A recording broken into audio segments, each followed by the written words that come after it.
भिक्षाम देही। कोई कुटिया में है, बाबा को भिक्षा दे दो। भिक्षाम देही, भिक्षाम देही।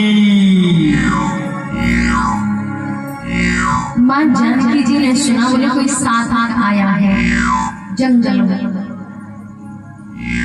वन में कोई साथ आया है और साथ कहता है अगर हमारे द्वारे पर कोई आया है तो उसको कभी खाली नहीं भेजना चाहिए। बोले हमारे पास कुछ भी नहीं है, अगर एक तिनका भी है ना तो वो उसको हमें दे देना चाहिए। आज माँ जानकी जी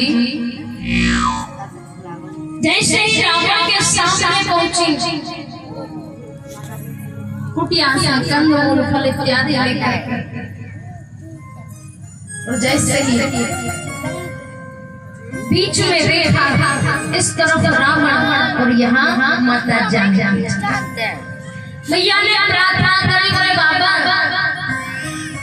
हम इस रेखा के बाहर नहीं आ सकते, आप इधर ही से भिक्षा ग्रहण कर लीजिए। रावण ने जैसे ही पैर रखा महाराज, वो दिव्य लक्ष्मण जी की महाराज रावण को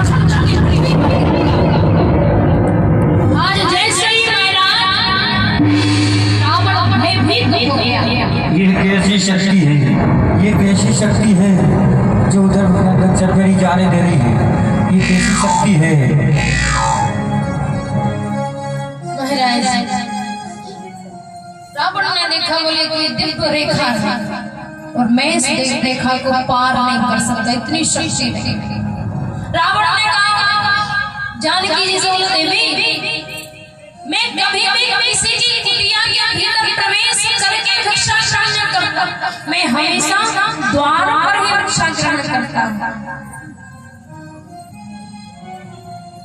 अब मैया जानकी जी सोच में पड़ गए, पुनः कहा कि आप इधर ही से भिक्षा ग्रहण कर लीजिए, मैं इस सगल वन में अकेली हूँ, ना तो अभी मेरे पति मेरे साथ आए और ना ही मेरे देवर मेरे पास में हैं।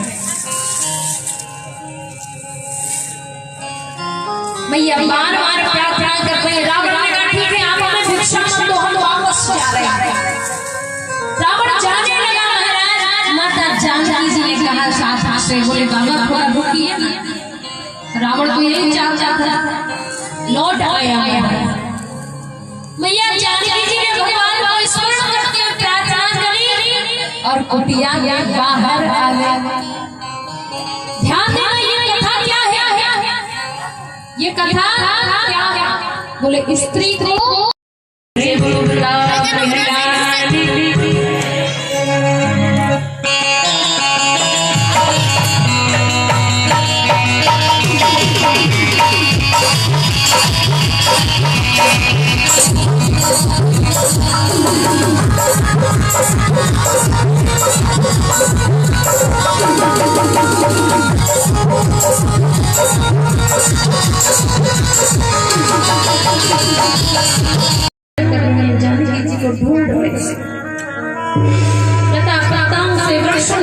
पक्षियों से जीव जंतुओं से पूछ रहे पक्षी जैसे ही मां जानकी जी को देखा, मां जानकी जी विलाप कर रही है और विलाप करती माता जानकी पक्षी राज बोले सीते पुत्र का शशत्रासा करी हो जा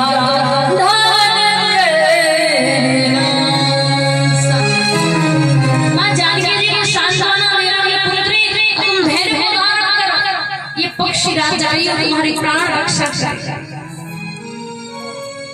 जैसे ही जटायु जी ने राम को देखा, राम के श्रीमुख आ गया, उसको दीवार के सामने जटायु जी खड़े। रे रे दुष्ट प्राण के होई मैं इसमें जाने अरे तू रघुकुल का दैत्य अभिमान दीपक कुमार जानकी जी को रघुकुल की कुल वधू को लेकर के जा रहा है। अरे दुष्ट मुझे नहीं मेरे होते हुए तू जानकी जी को ले जा सकता है। देखो महाराज ये राम कथा है।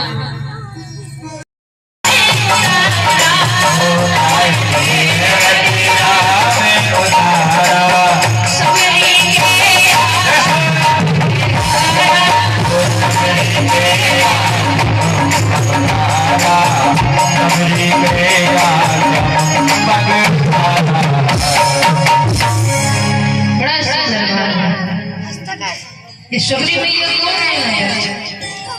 कौन कौन जान जाएगी शबरी मैया कौन कौन?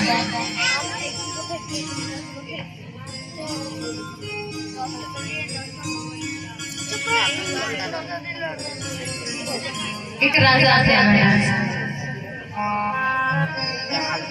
और उनकी एक राजा। एक बार समय आया तो कुंभ स्नान के लिए दोनों गए, राजा और रानी।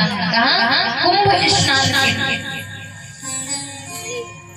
और जैसे ही कुंभ स्नान के लिए गए तो तंबू लगाए जाते थे पहले राजा रानियों के लिए रहने के लिए। बड़ी सुंदर व्यवस्था होती थी, पर्दा लगा कर वो टेंट जैसा होता है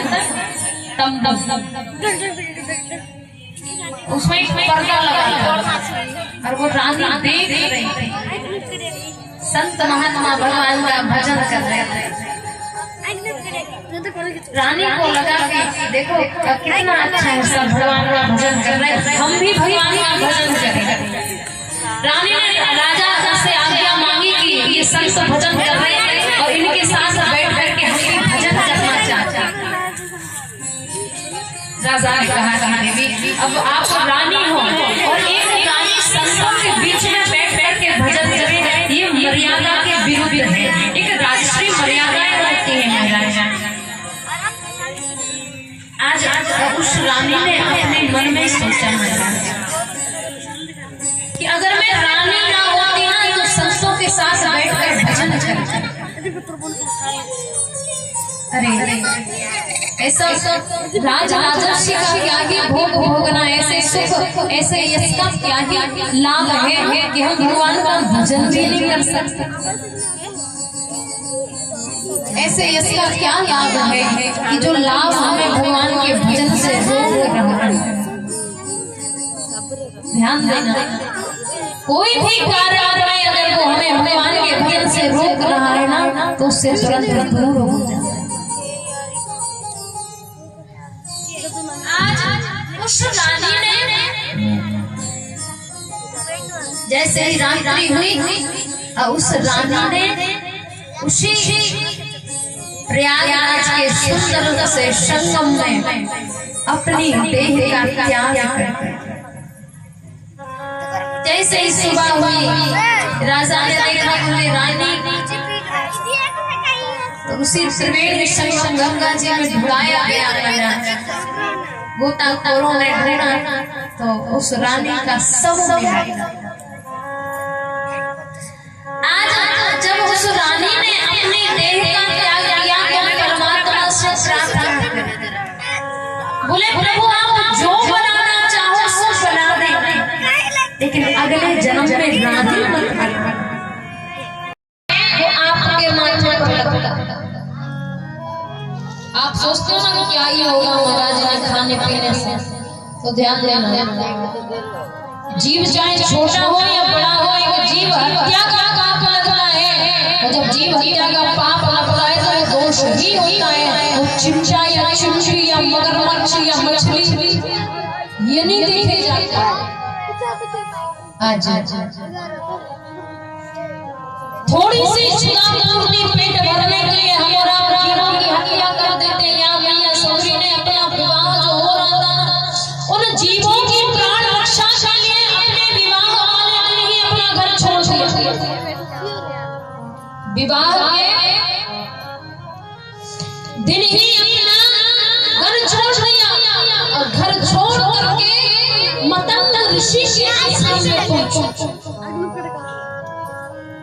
मैया जब रात्रि हो जाए ना, सब सो जावे, संत महात्मा चुपके से जावे, चुप करके जावे, आश्रम में झाड़ू लगावे और पुष्प एकत्रित करें, लकड़ियां इकट्ठा करें और जल भर करके रखे।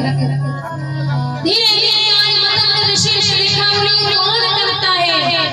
अंत में देखा ये मैया सबरी करती है। मैया सबरी को मतंग ऋषि ने अपने आश्रम पर रखा और भगवान की सेवा करने। जब मतंग ऋषि का अंतिम समय आया, मतंग ऋषि ने सबरी को देखा। ले सबरी, तुम बड़ी भाग्यवान है, मैं तेरे मस्तिष्क की रेखा देख रहा हूँ। एक दिन तुझे भगवान ढूंढते हुए तेरे ही आश्रम पर। मतंग ऋषि ने कहा भक्त भगवान ढूंढते फिरते हैं, लेकिन आज तेरे लिए उल्टी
भगवान श्री राघवेंद्र संसार का मान देखते देखते जो यौवन अवस्था थी आज वृद्धा अवस्था हो गई है। नेत्र भीतर को बैठ गए, दांत निकल आए, शाम ढीला पड़ गया, शरीर सूख गया महाराज। तन साथ छोड़ रहा है लेकिन मन साथ नहीं छोड़। अब मैया भीतर बैठे थे और उनको लगा कि ऐसा ना हो कि हम भीतर बैठे और बाहर भगवान आ जा। फिर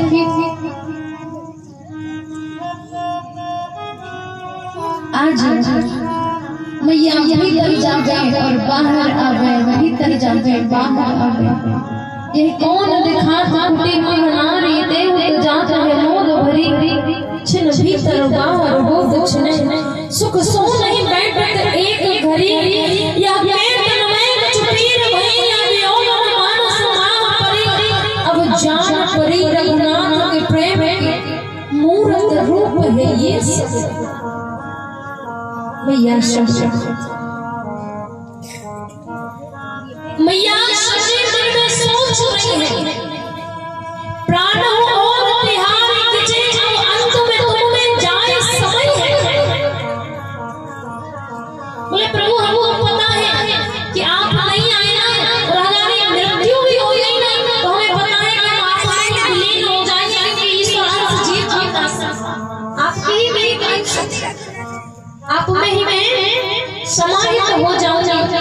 लेकिन प्रभु आपने मुझे इतने सुंदर हाथ दिए, इतने सुंदर पांव दिए, एक तिहार पधारे बिना अपने याद में जो भी लगे, जो नेत्र दिए, जो हाथ दिए, जो पांव दिए महाराज, हाथ ये पाए पखारा को जग देख को तब से जय महाराज। जो आपने हाथ दिए ना, ये हाथ आपके पांव नहीं पखार पाएंगे। इतने जो नेत्र आपने केवल आपके अपने दर्शन के लिए दिए हैं, मैं वो दर्शन नहीं कर सकता। आज भैया पुष्पों से घर